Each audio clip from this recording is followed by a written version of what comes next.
Welcome to 10 Minutes. I'm Tony Scott. How do you like my hair this week? Oh, it's a little more combed than last week. It's not even combed. I just didn't wear a beanie this week. I just remember the days when I could get away with not combing my hair. It's combed. Don't look at it. It's combed. It is combed. Would you comb it with a lawnmower? Okay. Oh, nice. We just skip the hair talk. We'll move right into region highlights. We're going to have some serious highlights. So the goal here today is to go through one highlight from all 9 levels that we covered. Because we saw all 9 levels. Yes, we did. That's what I'm talking about. And then some. Okay.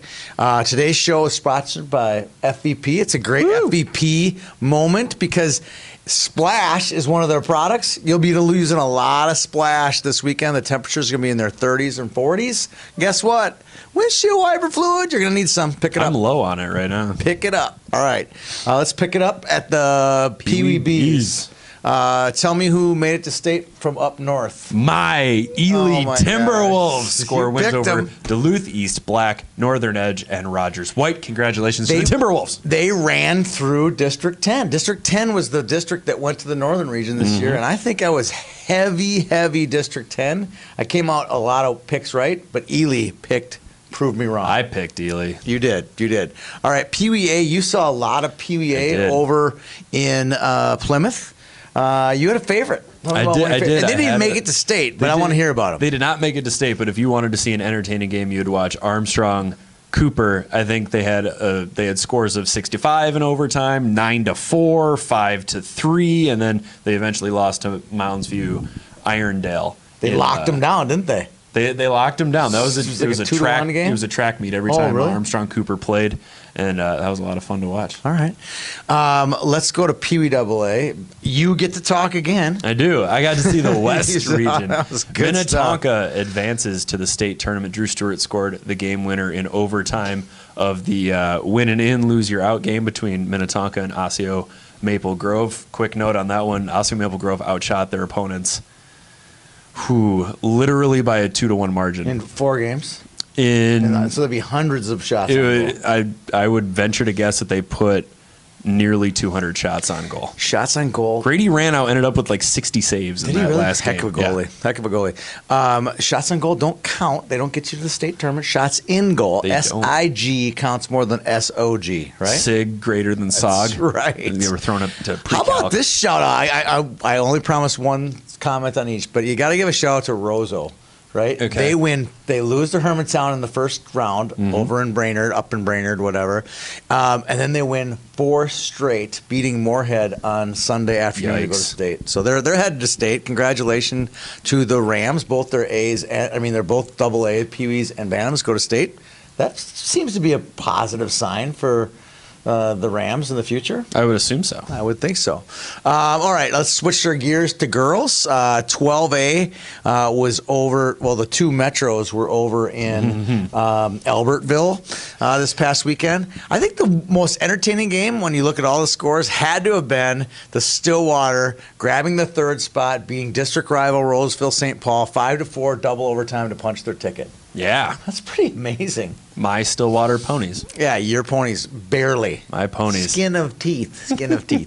All right. How about this one? 12Bs over in Shakopee. We're in Bloomington, so kind of over in Shakopee. 4 of the 7 championship round games, overtime. Championship game, Mankato beats New Prague, overtime. So that would call that the most exciting region in the state. No question about that. Overtime's fun to watch. There were a lot of them. They're really, really good stuff. All right, 15A. Here's a good one. This one happened in Richfield. Battle of the Blue. Wayzata Blue beats Tonka Blue. Not really. That's not a very exciting stat. But the fact that it's Tonka's second team took Wayzata to overtime in the first round. Wayzata wins it. Skin of teeth. And then guess what? They had to beat him again to go to state. So huge shout out. Tonka Blue season is over, but a huge shout out to them for really hanging tough in the A division this year. So congratulations to them for a good season. Congratulations to Wayzata Blue for punching their ticket, getting the 3 seed. Those region consolation bracket games. Yeah. If you want to watch some exciting hockey, do or die. And those games are sometimes they get really out of hand quickly. You know, it's like because the kids realize it's over We're done. We're down by 3 goals. Shut it down. The other team just starts pouring them in. It's kind of a sad sight, but they are exciting when they get to overtime where they're playing for their lives. So agreed. All right, Bantam AA. This one I am personally tied to. I coached Sam Stockman in the show a couple summers ago. Great goaltender, extremely athletic. But he was credited with 80 saves when Elk River beat Edina. Did a little research because I talked to an Edina parent. He says he's got over 100 saves. And when you lose, it's like, yeah, you stopped 100 shots. Well, what was it really? So you get the score sheet and it said 80. So I tracked down the scorekeeper because 80 to 100 is quite significant. It's 20 shots. It's a lot of shots. So I got a hold of the scorekeeper in Woodbury, and he goes, yeah, actually, they just got sick of marking down shots. So at 80, they stopped keeping track. So I believe, so then I went through with the Edina parent, went through the whole thing. I was like, yeah, it was 80 shots, and he definitely got to 100 saves. Wow. And they won. And they beat them, but they ended up losing to them on Sunday. But at the end of the day, that's the highlight for the Bantam AA. Bantam A, this one's cool too, if you ask me. Edina involved again. Edina involved again in heartbreaking fashion. They lose to Dodge County, and I think it's pretty cool. Dodge County made up Cass and Mantorville, Byron area, all their little outreaching towns, just little villages just west of Rochester. They patched together a team. Brody Lamb, Matt Donovan. They have some great players on this team, and they beat Edina. The rink at Burnsville, granted it was the little rink over at Burnsville, was packed. 3 or 4 deep all the way around the little bleachers there. They win 6-5. They punched their ticket to state. It was fun to be a part of that one. You could just, cut the tension in that room. Talk about wild cats, man. They were wild cats in that one for sure. And last but not least, Morris Benson. Woo! Yeah. Storm. They win. They win the West. They go to state in Bantam B. I think that Bantam B state tournament's going to be wide open in Plymouth. I think it'll be some good hockey there. I would agree. All right. There's our highlights. Right? There you go. Now we're going to switch gears a little bit and talk about our favorite. This is the favorite time. If it's your first time watching the show, we talk about something that's our favorite. Yeah. This week, and our capable assistant, Sharon Evans, always comes up with a topic. She goes, you know what? I want it to be your favorite thing to do in spring if spring ever comes. So I like that one. Watch something other than hockey. And that's what your favorite thing to do is in spring? No. Okay, what's your favorite thing to do? My real favorite thing is being able to wear a T-shirt. Yeah. And not have to layer up. Leaving my house every day, it's like, okay, I have a long sleeve tee on, I have a hoodie on, I have a jacket on, I've got my gloves, I've got my hat. I really look forward to walking out of the house without having to put that much thought into my layers. Well, not just that. It's like, for me, it's okay, is this going to be a boot day? Or is this going to be a tennis shoe day? Am I in boots, tennis shoes, layers? Do I wear tennis shoes out of spite and just let them fall apart? Or get soaking wet, one of the two. So what was your favorite again? I mean, did you not having to wear no layers? No layers is yours. That's pretty. That's a desperate one. I'm going as if it's because I want to wear my tie-dye T-shirt. You're desperate to have spring. I know it's coming. I know it's there. Oh, and you're when also it's 90. there, and when it comes, and it's going to be here soon, I'm most excited for the grass, the trees, everything to turn green again. I just love that. That's what I like best about spring. That it's not snowy and dirty and salty. You're one of those guys who finishes mowing the lawn and wipes his brow and says, wow, looking good. Love it. Love the green grass. Love the green leaves. Love the green. That's what I like most about spring. Oh, God. Go play Chinese checkers, old man. And bumper pool? No. Okay. Not bumper pool. You're too old for that. All right. It's that time of year. Boys State High School Hockey Tournament. We have to talk about it. Oh, we got boy. a couple different fun layers, I think, to talk about it this year. I'm jazzed. We're going to pick our champions. Let's go AA. I'm sticking with just slot it in. I'm going Edina. They're number one. They have the best D-core. I think this is one of the best defensive cores that I can ever remember assembled. The 5D that they have, Reiners is not a D1 kid, but everybody knows that I think eventually he will. Oh, for sure he will be. Yeah. That's 5 D1 defensemen. Think about that. And they can't be penetrated. They literally, if you're going to beat Edina, it's going to be 1-0, 2-1 type of game.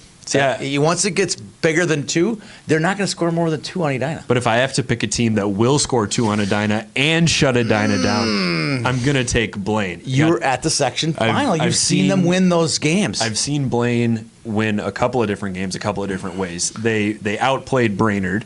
Yes. When I saw them the first time, and then they hung around and eventually put away a really scrappy Maple Grove team. Blaine is incredibly physical. They like to talk on the ice, but they don't talk too much. They like to get in their opponent's face. They have also got an incredible power play. Okay. All right. So I like that if Edina or another team gets into penalty trouble against Blaine, they're going to make the most out of those opportunities. Okay, good. That's a good pick. And I think they're the top 2 seeds, so we're really not. We're not going on. We're not exactly our limb going is not outside of a box. Very short right limb here. All right, and I'm not going to go very. You got a pretty decent limb, for your A pick. Yeah, but I'm going St. Cloud Cathedral. Okay. I think they're playing the best hockey. They're 100% healthy. Okay. I saw them play Alexandria earlier in the year, and they won in overtime. They kind of took it to Alexandria again. Granted, without Ben Doherty, I still think they got the best Class A decor. They have like an Edina-like decor. You know what I mean? They have 3 great defensemen on their team: Bell, Bogenholm, and Zins. That's at Class A. If you have 3 kids like that, it's really hard to penetrate. And they got probably the best first line in the state at the Class A level for sure, with Smith and Warner. That I think that's the team to beat. Now that Hermantown is gone. Let's take it a step further. You mentioned having a great decor and having a lot of decor. They have a lot of players on that decor. They have 13 players with 10 or more points this season. Most Class A schools, they're lucky if they get 2 50-pointers and then 10 5-pointers. And they play a tough schedule. 13 players with 10 or more points. They play a tough schedule. But are you going to rip on their power play? We mentioned power play. I mentioned Blaine's power play. Now I'm going to mention St. Cloud Cathedral's power play. 3 for 28. Someone's been doing research for their preview. Are you writing a high school preview? It's weird. It's almost like I'm right in the middle of writing a preview. Must be right in the middle of it. 3 for 28 in their last 7 games. 1 for 15 in their last 5 games. That's something they need to figure out. Okay, Mr. Statbox, who are you picking to win the state tournament? East Grand Forks. East Grand Forks. I was just East Grand Forks. I was there yesterday. And let me tell you why. I like their mix of ruggedness up front. East Grand Forks has always played the same way. It's not flashy. It's not beautiful. It's not Sports Center top 10. They're going to grind it out. They're not going to let you get pucks out of the zone. They're going to play physically on offense. And they have a nice mix of veteran talent. Their leading scorers are 2 seniors, and then they have some really good young talent that is still maybe a little naive to the whole process. Osmus, the freshman. Saw him yesterday. And sophomore Landon Parker. Saw him yesterday. 2 players that the state will finally get to appreciate. Good players. Really good team. They have a kid named Vanish. You'll see him tomorrow. He's one of their leading scorers in the playoffs. He's about 6'11". 300 pounds, like Paul Bunyan back there. He's huge. He's strong. He's smart. Really athletic kid. So it's like playing a team full of green and white bowling balls. I really like that pick. They are a sneaky pick to win the whole thing. I was at their gymnasium yesterday. We'll get to that in a few minutes. Well, I got a good little sleeper pick for them. I got one last point on East Grand Forks. The numbers for goaltender Tucker Brown. You look at him, 878 save percentage. Goals against average hovering around 1.15, maybe a little higher. And then you see he's got 6 shutouts. Could happen. All right. So instead of going game by game and doing all the things that we do on our high school hockey podcast, because you'll be able to read the preview. Yeah, you can read a preview. You think we previewed the state tournament well enough? I did an interview with every player. We have a podcast, and you're going to write a preview. I know. 2 previews. Full coverage, baby. Full coverage.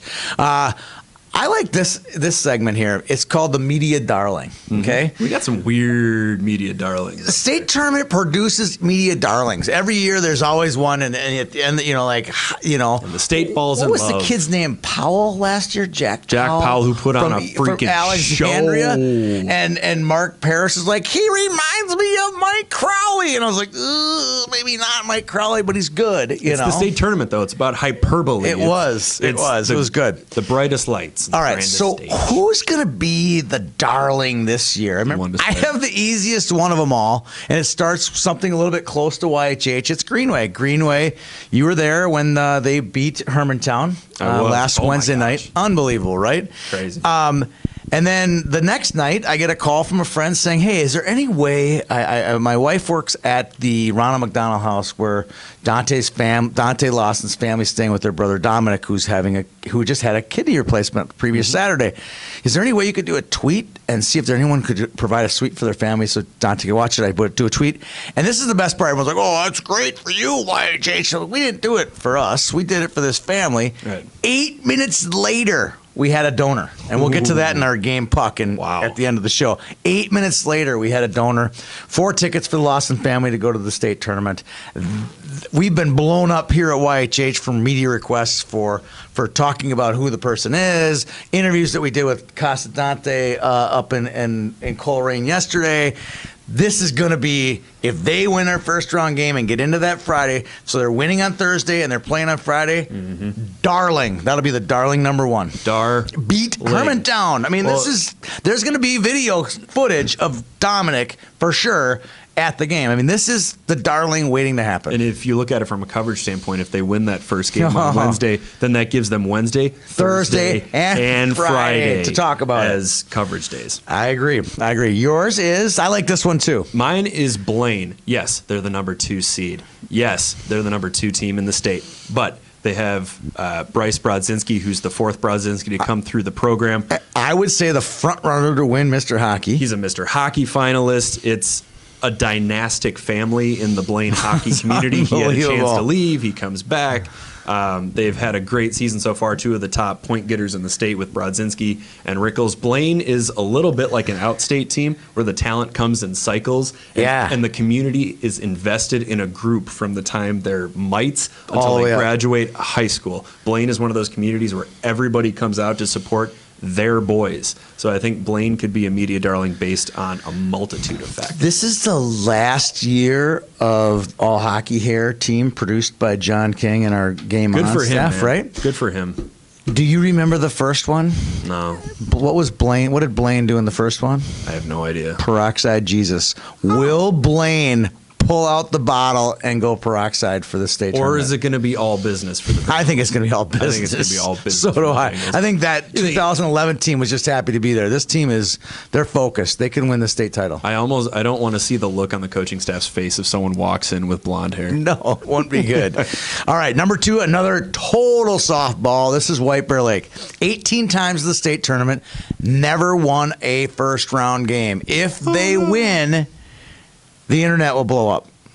I'm calling right now. Certainly the internet in White Bear Lake will blow up. No, I think the state will really finally go, maybe it's going to be it's about time. About time. I think that'll be the comeback. But I still think that the TV cameras, the internet will love White Bear Lake if they were to win that first round game, beating Blaine. I mean, it's going to be a major effort to beat them. That's where I think it's a little bit okay. Here's a question though. Unrealistic. What's a bigger deal, winning a first round game or upsetting the number 2 team in the state? What's bigger? The first round game. What's bigger for the Bears? First round game. What's bigger for the Bears? 18 times, dude. 18 times. Has it really been 18? 18 times. The internet will blow up if White Bear Lake wins it. There's a media machine behind White Bear Lake, too. They'll make sure the internet blows up. Yes, there is. All right, my number 2, media darling, another one with advantages already built in. North Branch. There's no rink in North Branch. None. The kids drive 45 minutes to Chisago Lakes to practice, and then they drive back for a full day of school. North Branch has never been there. This group has been successful throughout their youth careers, and finally they're putting it all together on the state's biggest stage under the bright lights. So exciting. It's really exciting for me and youth hockey because they played in our first ever Squirtacular. They won the B. There was an A and a B, and they crushed everybody in B. They were kind of a hybrid between an A and a B level. They played B. It was legit. They had Cody Kroll and Joey Kirshner. They had Jack Harvey, who doesn't play there, but he still was there, and he was a big part of that community. And to watch these kids now grow up 5 years, 6 years later, and here they are, they're playing the state tournament. What a wonderful piece of hockey history that we're taking a part of. I'm excited about first-time them. state tournament participant is always going to be a little bit of a media darling. Good segue into mine, and this would be Minnesota River.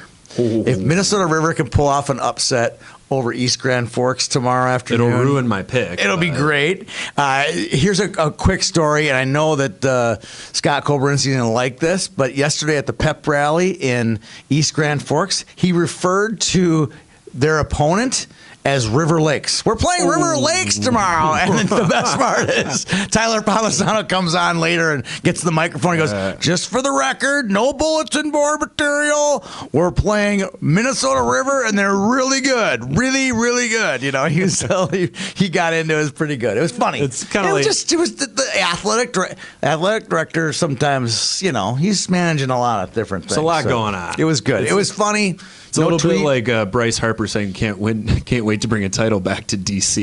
in his first press conference as a member of the Philadelphia. That's exactly right. Exactly right. Yep. Minnesota River made up of 5 schools in southern Minnesota. One of 2 members of the Big South Conference participating in the state tournament. Gotta love it. Gotta love it.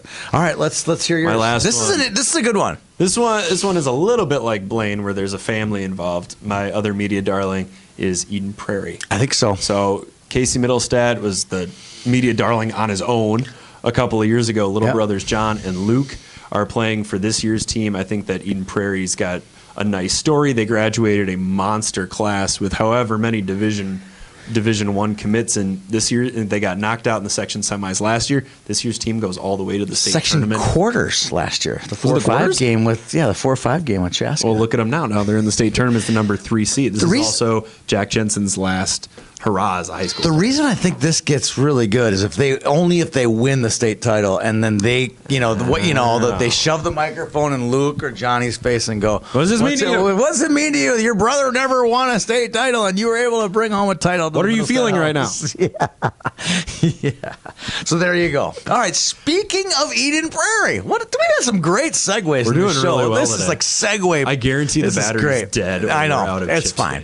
It's fine. All right. So. Queued up, got the camera. Oh, gosh. 2 seconds left, region semifinal.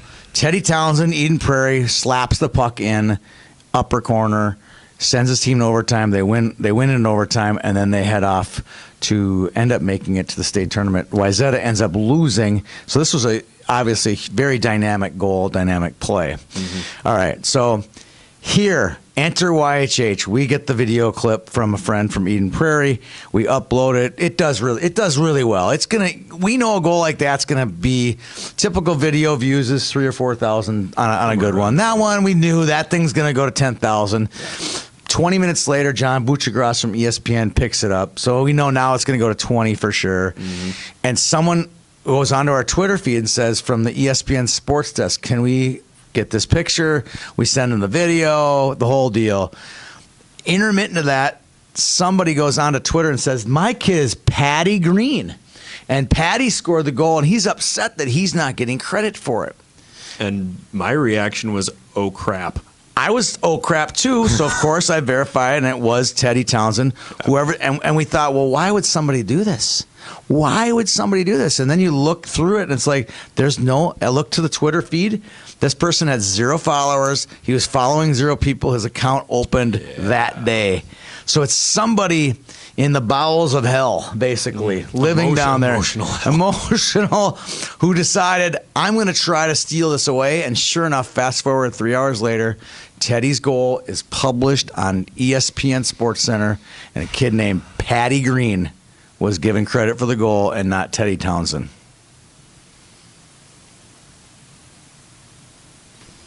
Boom, roasted. That's all I got to say. That is the saddest thing I've heard all year. Awful.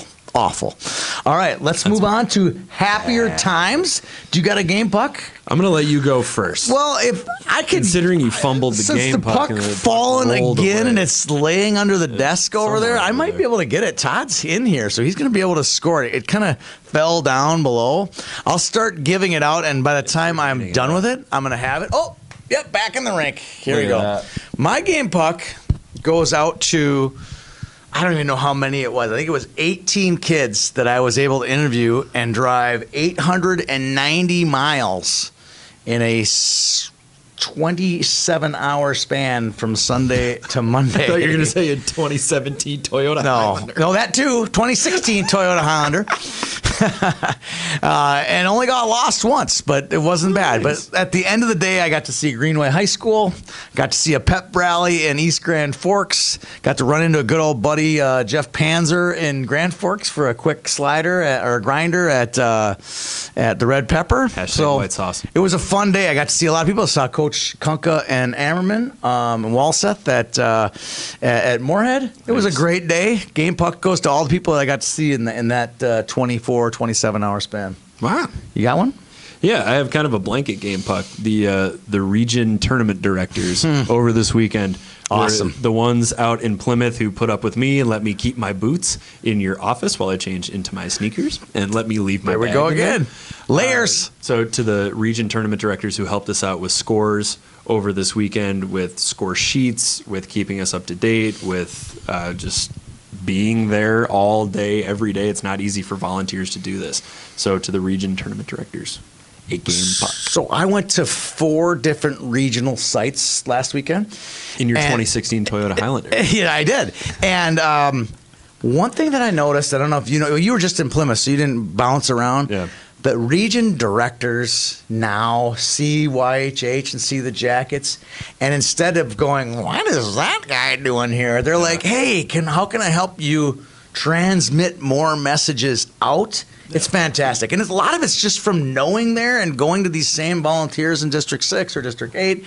They're super helpful. Huge game fuck for those people helping us get the proper information and getting it out as fast as we can on Twitter. Huge shout out to Todd Hauk and our crew of helpers who are not just helping here in the office, but everywhere. Hearing out all over the place. I mean, start thinking of all the different people and places where we were.